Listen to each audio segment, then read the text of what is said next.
Šodien strādājam ar leģendāro Volkswagen 2.5 TDI dzinēju. Cilindru bloks no rūpnīcas nāk ar nikosila pārklājumu. Tā nodiluma rezultātā dzinējam zūd kompresija un parādās motoreļas pārmērīgs patēriņš. Kā mēs to novērsām, uzstādījām čugunu čaulas un noslīpējām plakni. Pāris vārdus par cilindru galvu. Viņām ir diezgan daudz problēmu, bet pamatā mums ir degvielas sprauslu sēžvietu izstrāde un, protams, galva mēdz bieži plaisāt. Kā mēs to atrisinām? Uzstādam jaunu cilindru galvu.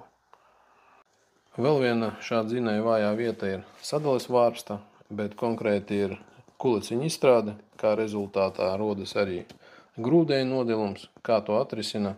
Uzstādam jaunu sadales vārstu, vai nu oriģināls, vai nu kolbiņšmits.